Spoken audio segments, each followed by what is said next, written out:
cerrarte las escrituras para que algo pase en ti y en mí. Vamos a tocar un término, una enseñanza que también va a rayar un poco lo que son los temas seculares, es decir, fuera de la iglesia. Y voy a comenzar preguntándoles, ¿qué conocen por celos?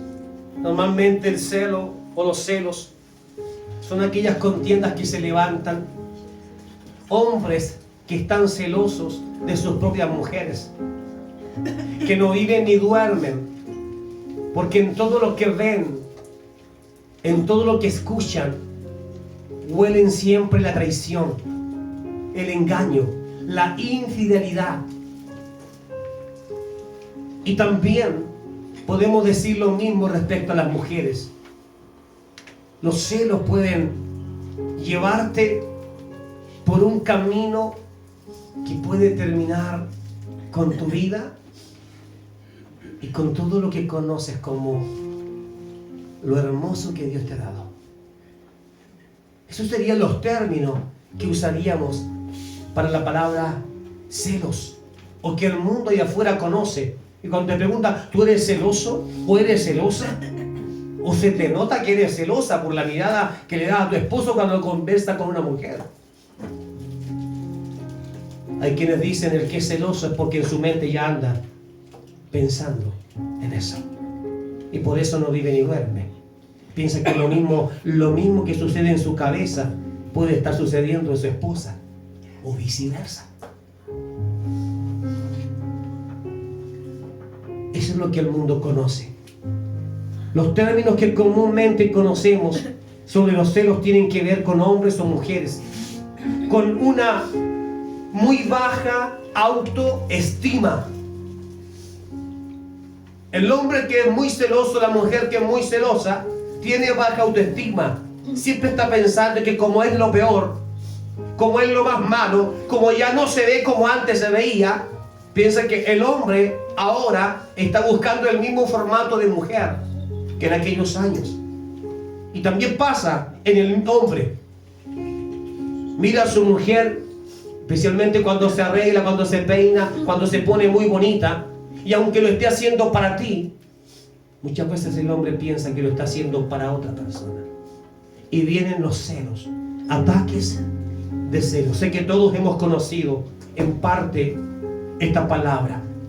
Tiene que ver con falta de seguridad, con egoísmo.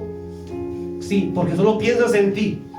Tiene que ver con desconfianza y con alteraciones de la conducta. En gestos, sí. Alguien no puede dar mucho, pero su gesto puede decir todo. Tiene que ver con palabras, por supuesto. Una palabra inmediatamente puede soltar información acerca de lo que está pasando en nuestra mente o nuestro corazón. Y también pasa por muchas ideas negativas dando vuelta en nuestras mentes o en la mente de aquel que vive esto. La pregunta es ahora, ¿Dios es celoso? Según los antecedentes bíblicos que tenemos, ¿Dios es celoso? Lo es. Pero yo le voy a explicar hoy. Y le voy a pedir que vaya al libro de Nahum, capítulo 1.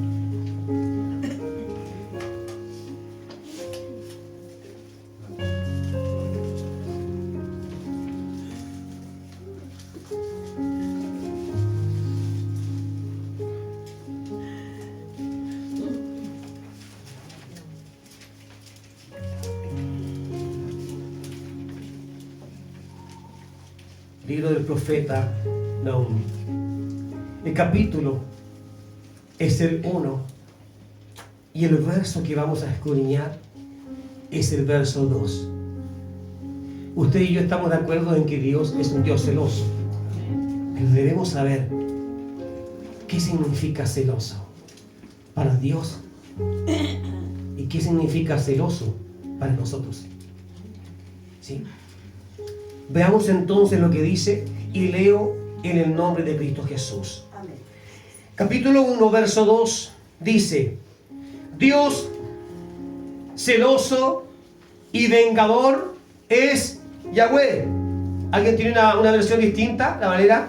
Por supuesto, iba a decir algo distinto. Jehová. ¿Sí? ¿Ah? Jehová, solamente va a cambiar el nombre. Pero dice que también es celoso. Sí. ¿Ya? Este dice el capítulo 1, Sí. versículo 1. Verso 2. Verso 2, ya dice: el Señor es Dios celoso, lleno de ira y venganza. Ahí está. Entonces, aunque tengamos diferentes versiones, Sole, ¿tienes alguna versión? Sí, es distinto. Acá dice: Jehová Dios es celoso y vengador. Jehová es vengador y lleno de indignación. Se venga de sus adversarios y guarda enojo para sus enemigos. Amén. ¿Sí? Creo que cambian algunas palabras, pero el encierro, el concepto es lo mismo. Habla de un Dios celoso. En eso estamos de acuerdo. Dios es celoso, y también las versiones, en su mayoría, todas decían que es un Dios vengador, ¿ya? Que se llena de ira y que lleva o ejecuta la venganza, que alguien podría llamarlo como castigo, sobre los que aborrecen, y la conserva contra sus enemigos. ¿Ya? Eso es lo que dice Nahum, un profeta de Dios. El celo de Dios tiene que ver con la importancia de su propia santidad. Y por favor, vaya descifrando esto usted. El celo de Dios, a diferencia del suyo o el mío, que conocemos la definición, es distinto, porque tiene que ver con su propia santidad. A veces pensamos, o se nos ha enseñado, que el Dios celoso es porque nosotros somos como su tesorito y que nadie puede tocarnos. Porque somos pero tan importantes para Él, que Dios sufre.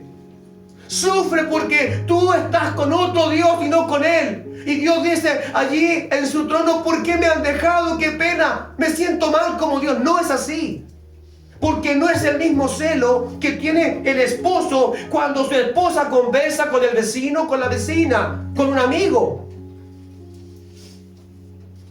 Este no es un celo egoísta, ni es un celo enfermo. A pesar de que habla de ira, de un Dios de venganza.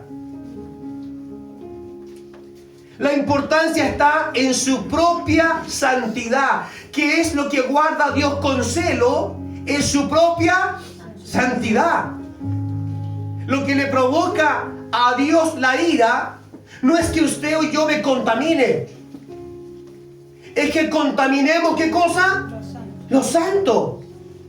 Por eso cuando recibimos al Espíritu Santo en nuestro interior, pasamos a tener comunión con Él. Y Dios entonces comienza a direccionar su palabra para que nosotros no tengamos dentro de nuestro corazón a otros. Porque esos dioses, ¿qué pueden hacer? Contaminar lo santo. Siempre se ha tratado de la santidad de Dios, porque nosotros no somos realmente perfectos.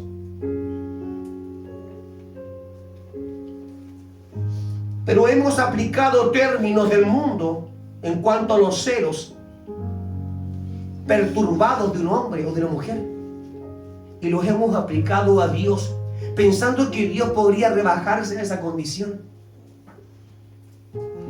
No se trata de la misma manera, teniendo celos de los seres humanos. Dios no tiene celo de los seres humanos. Pucha, me dejaste por esa persona, me siento mal, ya no me siento como Dios. No se trata de eso. Su ira tiene que ver con lo sucio de los hombres y mujeres que contaminan lo santo de Dios.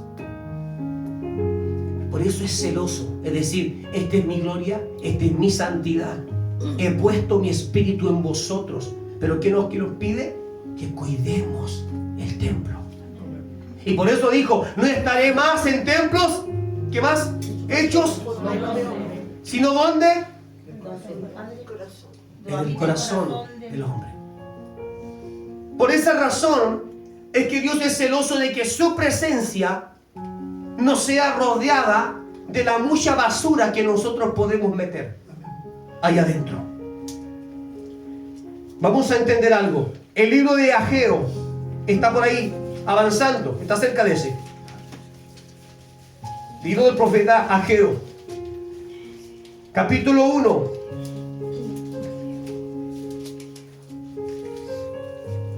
Verso 10. Por causa suya es retenido el rocío de los cielos, y la tierra ha retenido sus frutos. Esto dice el verso 10. Por este egoísmo, por esta avaricia de los hombres. Si usted lee completamente el libro de Ageo, se va a dar cuenta que lo que está sucediendo allí es que los hombres descuidaron a Dios y comenzaron todos a trabajar para sí mismos. Como si usted dijera: ¿sabe, pastor? Yo ya no cuento conmigo para la iglesia. ¿Y por qué? Porque estoy trabajando en mis proyectos de vida.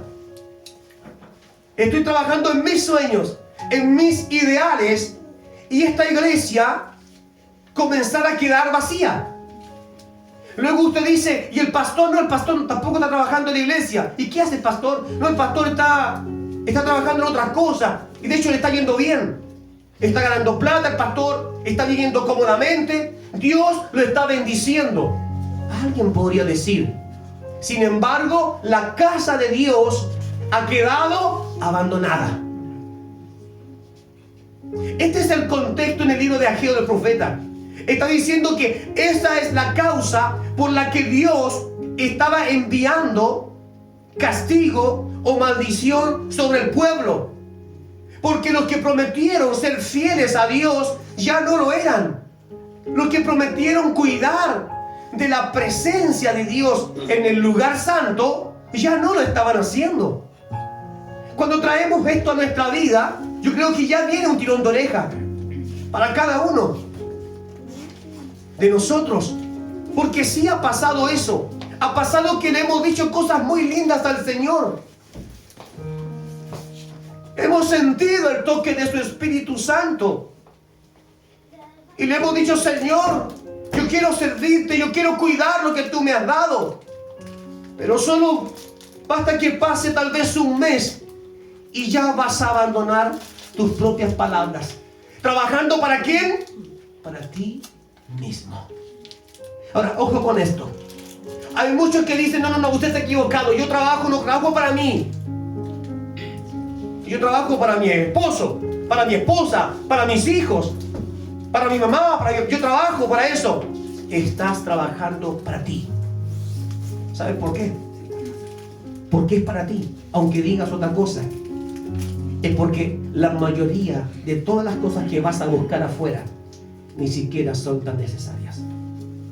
Y porque no tienes la confianza en que si sirves al Señor, Dios va a ser tu proveedor.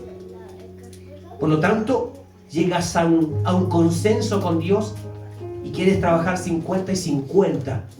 Pero de pronto de un 50-50 se transforma en 80 para ti, 20 para Dios. Luego vas en el 90 para mí, 10 para Dios. Y si seguimos sumando, ya no vienes más a buscar del Señor, ni a la iglesia, ni tampoco lo buscas en tu propia casa. ¿Por qué? Porque ese 90 que se transformó en un 100% para ti, para tus hijos, tu familia, ahora ya no tiene lugar para Dios. Todos los que han fallado en la fe, desde la antigüedad hasta ahora, ha sido porque comenzaron a trabajar para sí mismo. Porque el padre que trabaja para los sueños de su hijo está trabajando para sí mismo. ¿Y cómo es eso? Sí, porque quiere decir un día: yo le di todo a mi hijo. Lo que él es, gracias a nosotros, que nos esforzamos. Es decir, estás trabajando para hacer tu sueño realidad. Y que nadie venga a decir que tu hijo es un don nadie, sino que es importante. Sin embargo, lo que es de Dios ya dejó de ser importante. Ese es el contexto de este libro. De por qué Dios permitió que llegara sobre ellos la sequía, y por lo mismo, llegando la sequía, sacaba los frutos. Sé que muchos de ustedes pueden estar diciendo: pero yo he dejado a Dios y no me ha ido tan mal. Tal vez tu economía, alguien por ahí, ya sabemos su nombre, todavía la esté subvencionando para que siga buscando lejos de Dios. Pero tu vida espiritual se queda en la quiebra. Eso te lo aseguro. Aunque tenga todos los manjares en tu casa, y aunque digas: pero logré esto y logré aquello, pero espiritualmente te vas secando y tienes un problema para sentir a Dios que se hace cada vez más agudo, hasta que pierdes de vista lo que se sentía, lo que se vivía cuando buscabas el reino de los cielos y su justicia. Amén. Amén. Estamos entendiendo ahora entonces el contexto. Vamos viendo entonces. En este verso Dios incita al pueblo a preocuparse del templo, porque allí ya Él descendía. Es decir, estamos poniendo en contexto, en aquellos tiempos, allí Él descendía. El celo de Dios era por descuidar otra vez, ¿qué cosa? Lo que era santo. Cuando usted lee el verso 9, se da cuenta también de estas cosas. Porque ¿qué dice el verso 9 de Ageo? Ustedes esperaban mucho y hubo poco. Traen al interior del templo, pero yo soplo sobre él, dice. ¿Por qué suceden estas cosas? Declara Yahweh: porque mi templo está desolado. ¿Saben lo que es desolación? Desolado significa que no hay nadie en casa, no hay nadie en el templo que adore a este Dios. Mientras cada uno de ustedes se apresura por lo de su propia casa. Ahí está.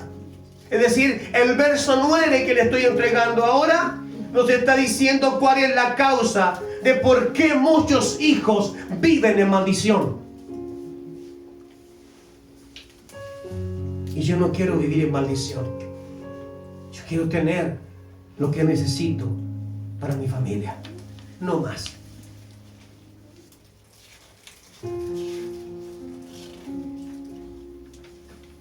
El pueblo espera que Dios haga mucho por ellos en el fondo, pero como humanidad, sin embargo, solo se preocupan de su bienestar.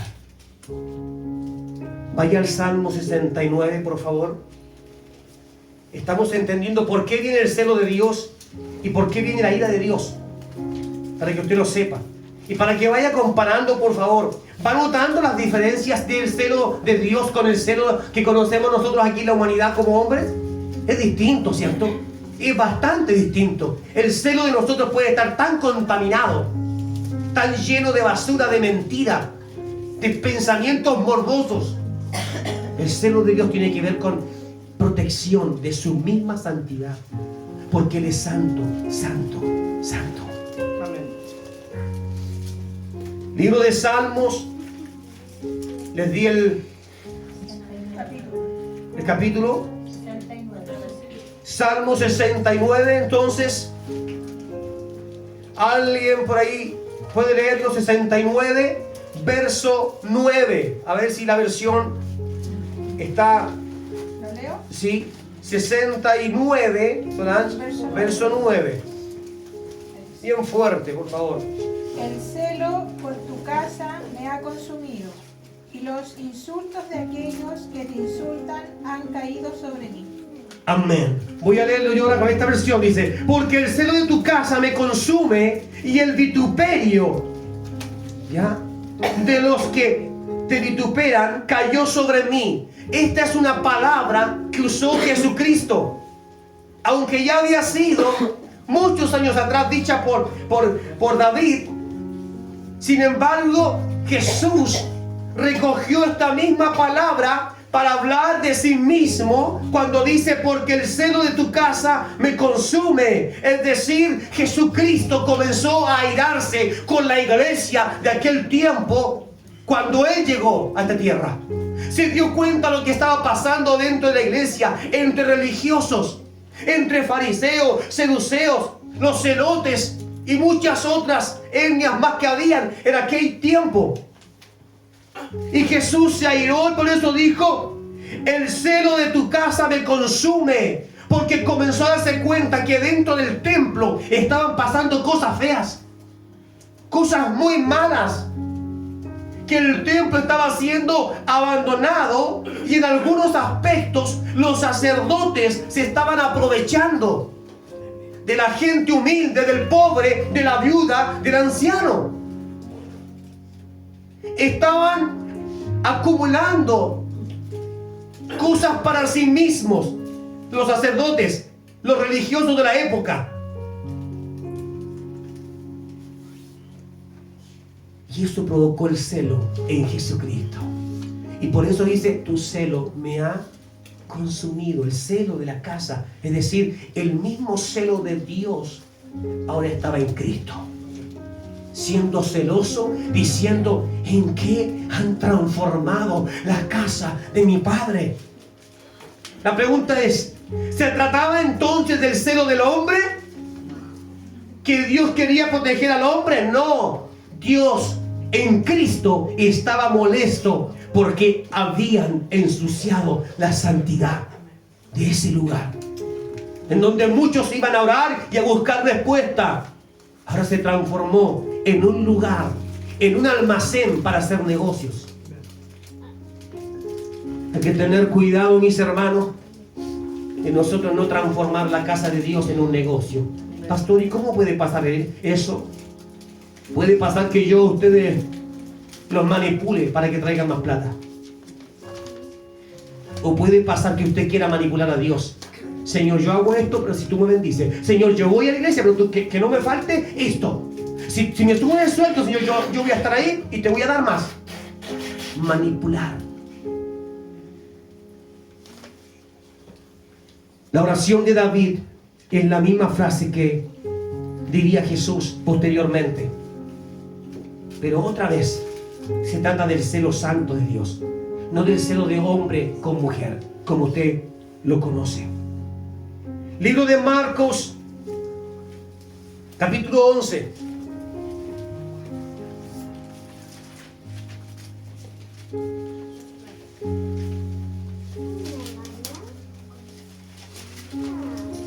Marcos, capítulo 11, verso 15.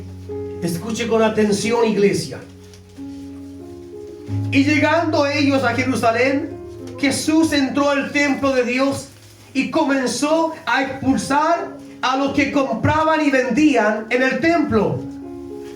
Volcó las mesas de los cambistas y los asientos de los vendedores de palomas, y no permitiría que nadie pasara objetos al interior del templo. Y les enseñaba diciendo: ¿no está escrito: mi casa será llamada casa de oración para todas las naciones? Pero ustedes la han convertido en cueva de ladrones. ¿Qué estaba protegiendo Dios?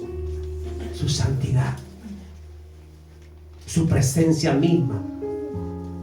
No era protección para el hombre ni para la mujer, para que alguien diga: es que Dios esto todo lo estaba haciendo por mí, porque yo soy lo máximo, porque Él me ama y me ama. Es verdad que nos ama, por supuesto que sí, pero su santidad es mucho más importante. Por eso es que cuando pecas, sientes que algo se fue de ti, sientes que te abandonó algo. No sabes cómo explicarlo, pero ya no sientes vida en tu interior. Es la causa del pecado.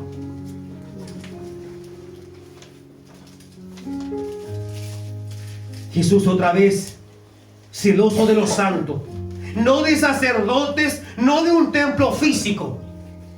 No era que Jesús estaba enojado con el templo, no, sino de la contaminación que ingresaban al mismo lugar en donde Dios quería manifestarse. Vamos al libro de Éxodo.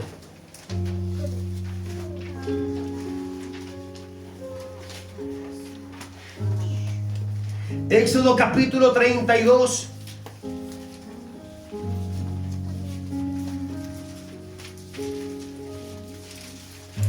Verso 17. Cuando escuchó Josué el escándalo del pueblo que estaba alborotado, dijo a Moisés: hay un griterío de guerra en el campamento. Pero Moisés le dijo: no es el estruendo del vocerío de poderosos, ni es griterío de débiles, sino que yo oigo escándalo de pecado.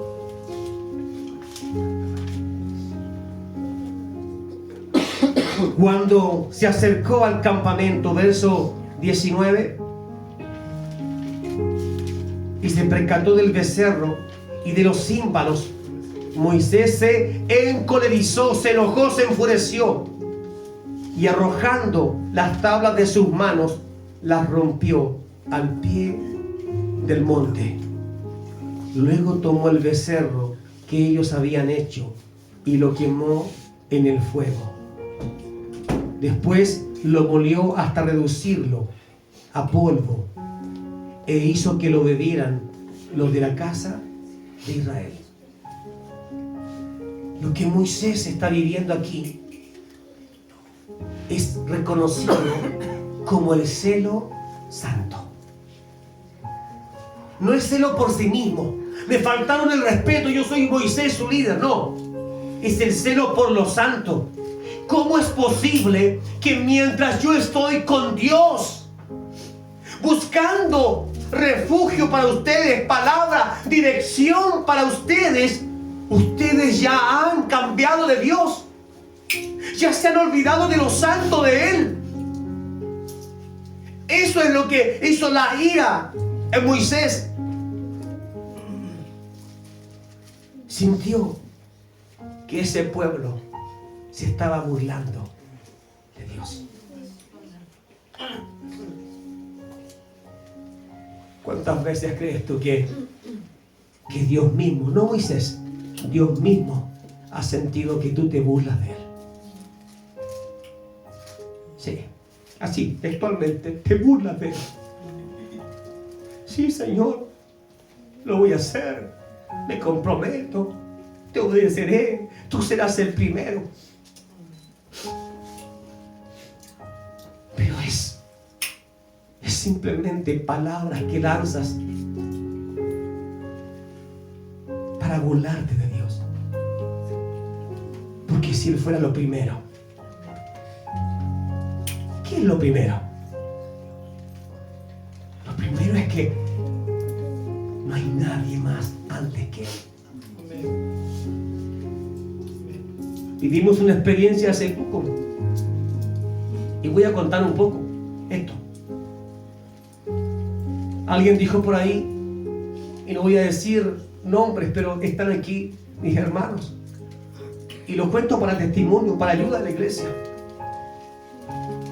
que tal vez no podrían llegar a nuestra cita porque habían rumores de que anda gente robando en el sector.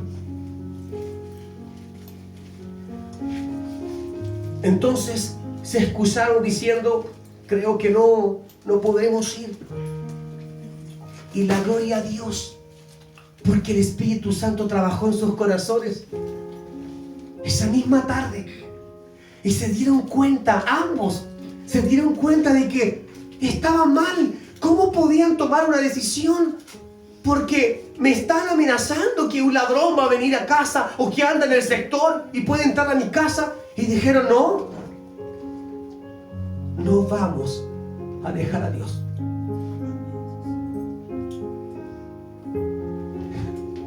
Él cuidará de todo. Amén. pero no faltaremos a la cita. Eso es poner a Dios en el primer lugar. No es que tienes la seguridad de que nada te va a pasar, de que no hay ningún rumor de robo ni de peligro, nada. No, creer en Cristo, poner la confianza en Dios significa que aunque hayan rumores de que algo va a pasar, tú dices, mi casa está en manos de Dios y las llaves de la puerta las tiene Él. Eso es. Porque si no, estamos funcionando, estamos viviendo como vive el mundo.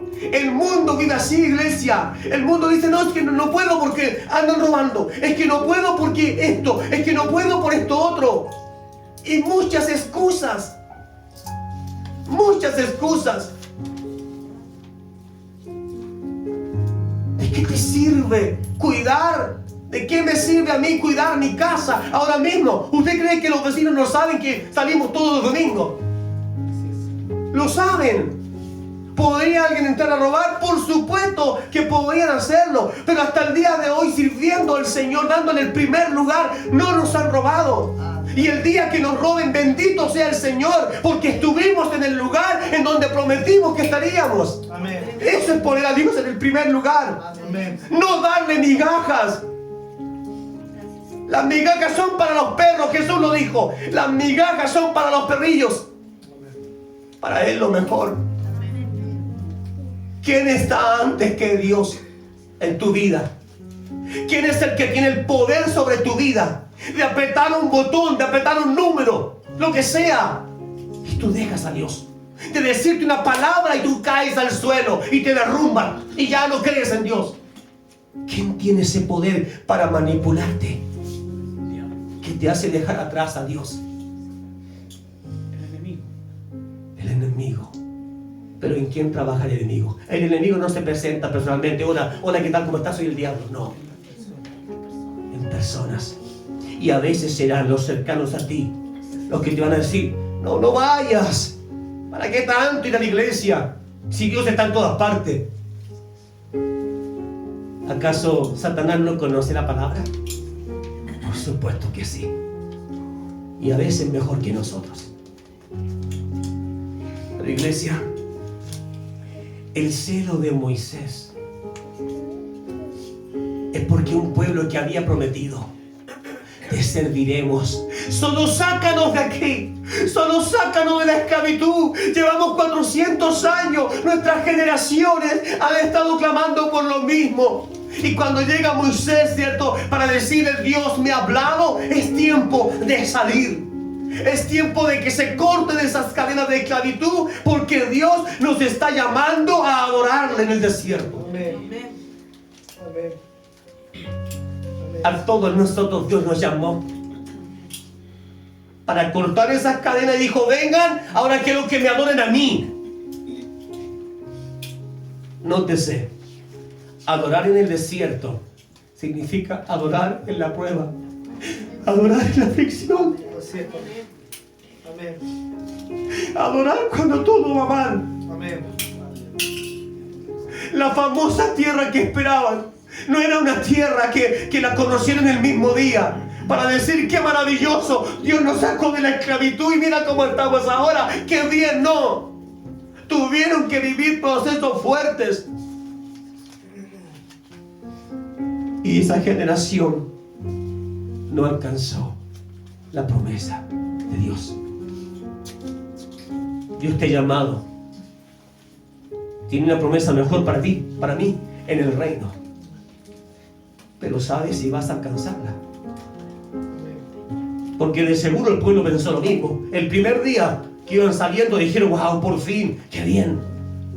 Lo que nos dijo Moisés, la tierra que fluye leche y miel. No más esclavitud, no más problemas, no más pobreza. Y se encontraron que en el desierto hay dificultades. Hay dificultades. Y no les dieron a Dios el lugar que Él merecía. Dios fue fiel. Si usted se fija, cada vez que ellos se quejaron, Dios entregó, les bendijo, respondió. Pero no fue porque ellos fueron fieles. ¿Entiendes esto? Dios puede dejar venir la bendición, pero no porque tú fuiste fiel. No porque yo fui fiel. Es porque Él no quiere quedar mal ante otros. Pero qué hermoso sería que Dios dijera, ¿sabes qué? Por tu fidelidad yo te respondo. Como decía Cristo, por tu fe se sana. ¿Se da cuenta de ese episodio? Tu fe te ha sanado, tu fe te ha salvado, es decir, lo que está en ti. Sin embargo, con el pueblo de Israel no fue la fe de ellos, fue la misericordia y fue el clamor de un Moisés que muchas veces dijo, por favor, Dios, ¿qué va a decir la gente? Nos sacaste a todos de la esclavitud para que muriéramos en el desierto. Van a decir que tú eres un Dios que no cumple. Y Dios se debía a sus promesas y soltaba otra vez la bendición. Pero no por la fidelidad de ese pueblo. Tú puedes estar recibiendo muchas bendiciones según lo que ves, y te aseguro que no todas son por tu fidelidad. Muchas de ellas serán usadas en tu contra. ¿Cómo es eso, pastor? Sí. ¿Cómo es eso? Que muchas bendiciones serán usadas en mi contra. Sí. Porque un día estaremos todos, dice la palabra, estaremos todos delante del tribunal de Dios. Y allí es donde Dios nos va a decir, ¿qué hiciste? ¿Por qué me sacaste del primer lugar? ¿Por qué hiciste eso? Pero Señor, ¿en qué momento te saqué? Si incluso yo veía las bendiciones. Yo te bendije en honor a mi palabra, a mis promesas, porque yo soy fiel, aun cuando vosotros sois infieles. Pero tengo contra ti que solo te quedaste agarrado de las bendiciones, pero a mí me soltaste, te desprendiste de mí. Pensaste que el Dios poderoso, el Dios de Israel, está sobre ti solo cuando miras a tu alrededor y nada falta. Eso pensaste de mí, pero yo también soy un Dios que se mueve incluso cuando no hay bullicio. En el silencio, ahí estoy. Aunque no pienses que estoy, ahí estoy. Amén. Y en la pobreza, cuando algo falta, ¿Dios será que se esconde? Él también permanece fiel. Si Dios tiene que tomarse un trago de té contigo cuando estás en tu peor momento, Él es fiel, estará en tu mesa. No podemos pensar que si me va bien en todas las cosas, si soy próspero, entonces es porque Dios sí está contento conmigo, es porque Dios sí me ama. No. Es más, Dios dice, bendito los pobres, bendito los humildes, bienaventurados. En ningún lugar de la Biblia usted va a encontrar que dice bienaventurados los ricos, los que pertenecen a la clase social más alta. Bienaventurados ellos, porque de ellos es el reino. No lo va a encontrar, porque Dios sabe que muchas cosas a las cuales llamamos bendiciones han tumbado a muchos hombres y mujeres, que los han llevado a descuidar lo de Dios, lo primero. Tal y como pasó en el pasado, que descuidaron el templo, porque todos querían trabajar, según la Biblia, leímos en Ageo, para sí mismos.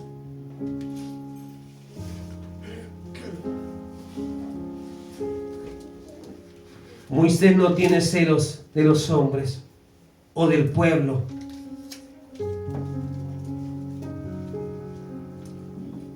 Por faltarle a él como un líder, sino el celo de Dios, por no respetar ni temer a Dios. No se trata de envidia, que Moisés se puso envidioso. No es envidia, es un celo. Hemos estado defendiendo a Dios y su santidad con el mismo celo. Sería una buena pregunta para hacernos. con la misma intensidad que defenderías a tu esposo, a tu esposa, a tus hijos, ¿así defiendes con ese mismo celo a Dios?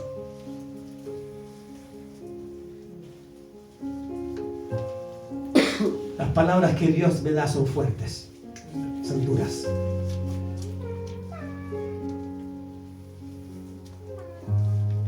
El día que todos nosotros nos preocupemos de defender con celo de Dios lo que es santo, no vas a transar ni con el enemigo ni con las personas que están alrededor de ti. No van a quebrar tu voluntad, no lo van a hacer. Cuando tú defiendes el celo de Dios por lo santo, ellos se quedarán mirándote cuando tú te vas y dicen: no, yo le prometí a Dios que esto es lo que sería para Él y eso es lo que seré. Hasta que Él venga, lucharé cada día para cumplir mi promesa que le hice a Dios. Pero ojo con esto. Así como Aarón tuvo personas alrededor de él que le dijeron: Aarón, permítenos hacer esto, no pasa nada, es solo una simple figura de un becerro, no va a hacer nada malo. Y Aarón se los permitió. Así muchos vendrán a tu vida diciendo: pero si no es para tanto, tranquila, tranquilo, si es solo unos traguitos, es solo unos cigarritos nomás, y un cigarro no hace mal a nadie. Si Dios te ama, eres templo del Espíritu Santo y le metes fuego, le metes humo, le metes basura. Ese es el celo que tiene que levantarse dentro de nosotros, el celo por lo santo, por lo que estoy contaminando. Eso es lo que está dentro, que no lo cuidamos. Sí que existen otros pecados. Hasta en nuestra mente podemos pecar. Pero hay pecados que atentan contra Dios directamente y otros que atentan contra ti o contra mí. ¿Contra quién estás atentando? Si tú eres un convencido o una convencida de que el Espíritu Santo está dentro de ti, que tú tienes el sello y dices: es que yo estoy seguro que soy hijo de Dios, yo estoy seguro que soy hijo de Dios. O como mujer, yo estoy segura de que soy una hija de Dios porque siento su presencia. Entonces, si sientes la presencia de Dios, ¿por qué contamina lo santo? ¿Por qué contamina lo santo de Dios? Si tú misma con tu propia boca dices: yo tengo la presencia de Dios dentro de mí. Todos los casos que te he mostrado han sido de personas de un pueblo que servía a Dios. No son mundanos, no, gente que servía a Dios, pero que estaban contaminando lo hermoso de Dios. Si esas generaciones, ninguna pudo ver la gloria de Dios, ninguna pudo ver aquello que había sido prometido, sino que sus posteriores generaciones, sus hijos y los hijos de sus hijos, pudieron entrar a la tierra prometida. ¿Qué te hace pensar que tú vas a entrar igual, contaminando tu cuerpo, que es templo del Espíritu Santo? ¿Piensas que Dios va a hacer una diferencia contigo? ¿Piensas que Dios va a decir: tú me caes bien, y como tú me caes bien, tú sí puedes entrar? Y que Dios va a olvidar la cruz de Cristo, el sacrificio que hizo para tomar todos nuestros pecados, y Dios lo va a olvidar y va a decir: no te preocupes, entra. Antes de dejarte entrar a ti o a mí, Dios volverá a pensar en la cruz de Jesucristo. Y si la defendiste con celo, si cuidaste la presencia de Dios con celo, esa presencia que un día estuvo en tu vida, entonces Dios te dirá: entra bendito a tu reino, vuelve, entra a gozar. Cristo está antes de nosotros. No hay manera de que alguno de nosotros pueda hacer trampa frente a Dios. Y si esta palabra es dura y te golpea, dile al Señor, sigue golpeándome. Sigue golpeándome. Porque ¿de qué me sirve alcanzar el reino en este mundo si pierdo la salvación de mi alma? ¿De qué me sirve que todos me traten bien, que el pastor sea como un osito regalón y que a todos nos trate bien y que nos mime?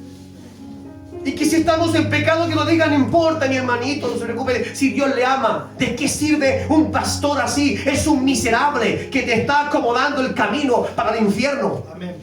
Amén. Así es. Tienes que llegar al reino de Dios. Así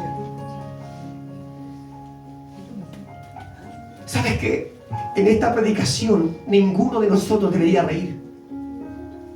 Ninguno. Deberíamos sentirnos mal, sentirnos pésimos, porque todos aquí hemos jugado con Dios. Deberíamos sentirnos mal, avergonzados, diciendo, Señor, te hemos fallado, Señor, pero ¿qué podemos hacer? Hasta un pueblo que no tenía un linaje a Dios, Nínive, supo escuchar el consejo de Dios, la advertencia de un profeta. Y dice que no se rebelaron en contra de Dios, sino que cuando les enrostró sus pecados, ellos hicieron luto, ellos se humillaron, rasgaron su vestidura, hicieron ayuno, se sintieron mal. El rey comenzó todo y dijo, esto haremos. Si Dios está molesto con nosotros, esto es lo que haremos, pero no queremos tan mal sobre nosotros. Qué terrible es cuando la iglesia escucha predicación dura y aún así le da lo mismo. Tu alma va al infierno y te da lo mismo.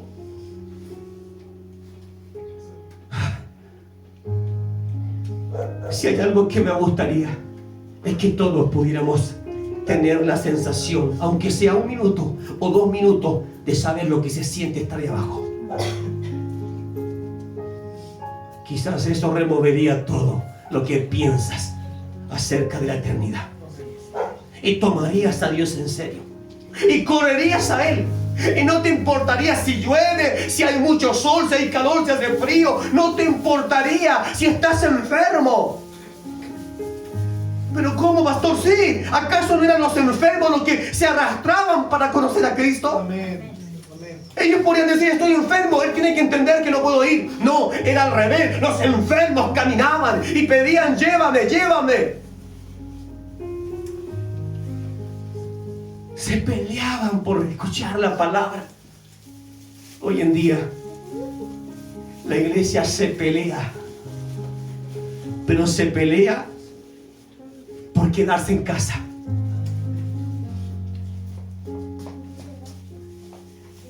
Es que yo no quiero ir. Y el hombre tiene que estar luchando con su esposa. Ya, por favor, por favor. Y a veces en vez de que uno llegue, los dos se quedan en casa. Un hijo, es que no quiero ir. Y entonces si mi hijo no quiere ir, yo también me quedo porque le puede pasar algo en casa. Ahí está tu tesoro. Ese es tu tesoro. Tienes que preocuparte, porque el celo de Dios también caerá sobre esta iglesia. Y no me refiero a calle y cielo, me refiero a la iglesia de Cristo, la iglesia de los gentiles. También el celo de Dios. Dice la palabra que cuando Él venga, no vendrá ahora en paz. ¿En qué vendrá? Dice, en poder, en justicia, en ira. La única manera de que usted y yo estemos en paz cuando Él venga es que hayamos cuidado la presencia de Dios.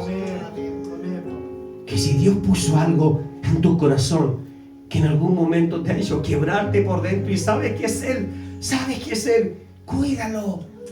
No lo dejes ir. No lo contamines. No lo contamines más. No hagas más eso con Dios. No te dediques a trabajar solo para ti, para tu familia, para tus hijos.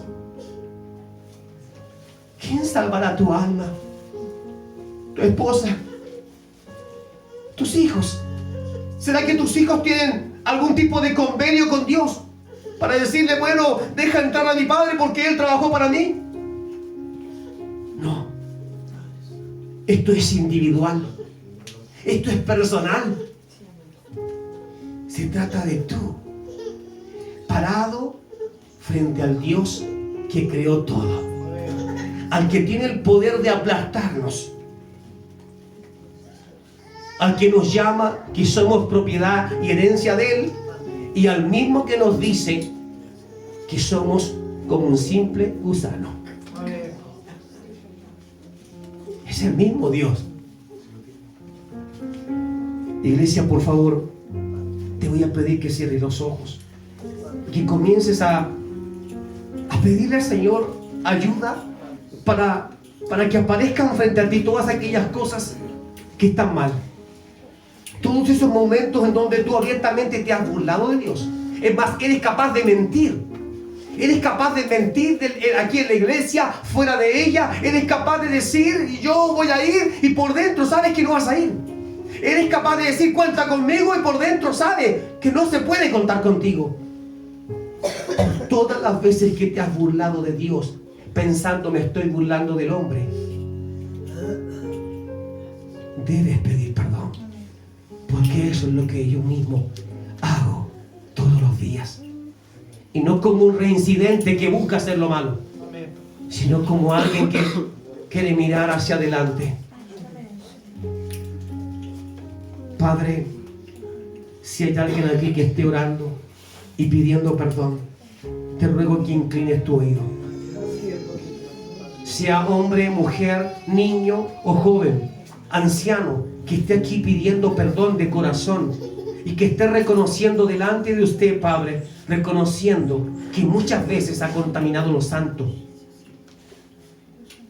que no ha defendido con el celo suyo lo que realmente Dios ha purificado. ¿Sabes cuántas veces Dios te ha lavado, te ha limpiado, y vuelves a ensuciarte? Porque juegas con Dios, porque te burlas de Dios.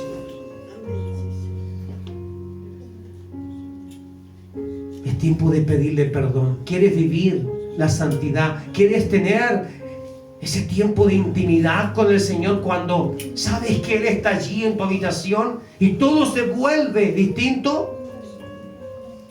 Para obtener eso, tendrás que pedir perdón, tendrás que humillarte y cambiar esa idea que tienes de Dios, porque Dios es santo. Es santo y puso una gloria en vasos de barro. Padre, en el nombre de Jesús, solo podemos excusarnos delante de usted. Solo podemos poner a Cristo antes de nosotros, como si Él fuera el escudo, porque todos aquí hemos fallado. No hemos estado defendiendo con celo tu palabra. Te hemos estado dando muchas veces migajas. Señor, perdónanos por tanta ambición. Perdónanos por vivir anhelando lo que otros tienen. Pero al momento de anhelar tu presencia, no somos capaces de pagar el precio. Perdónanos, Señor, porque hemos puesto metas, ambiciones y sueños antes que el sueño que estuvo en el corazón de Jesucristo, nuestro Señor. Señor, perdona nuestra vanidad. Perdona nuestro adulterio y nuestra fornicación. Porque te hemos tomado como el único Dios. Hemos declarado palabras como si estuviésemos en un altar frente a la novia, declarando palabras y compromisos, pactos. Sin embargo, a todos y cada uno de ellos hemos fallado. Perdónanos por ser adúlteros y fornicarios contigo.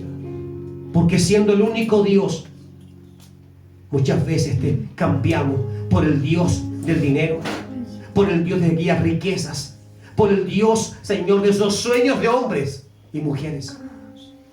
Te cambiamos por el bienestar. Te cambiamos, Señor, por personas que ni siquiera te aman ni te respetan, pero preferimos muchas veces estar con esas personas en vez de estar con los apartados, con los escogidos, aquellos que buscan a Dios. Ni siquiera nuestra familia puede ser más importante que Dios mismo. Porque por más que tú decidas, es que yo quiero ser agradecido con mi familia, con mi esposa, con mis hijos. Por eso yo no voy a la iglesia, porque sueño con que un día ellos me acompañen. ¿Cómo quieres que te acompañen si ellos son tus dioses? Tú les sirves a ellos. Ellos no te van a acompañar.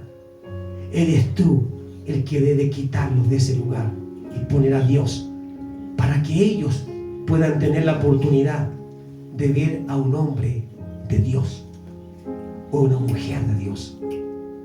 Padre, perdónanos también por estas cosas. Perdónanos, Señor, por todo lo que hemos causado en tu corazón, por todo el daño, las ofensas en contra de Jesús.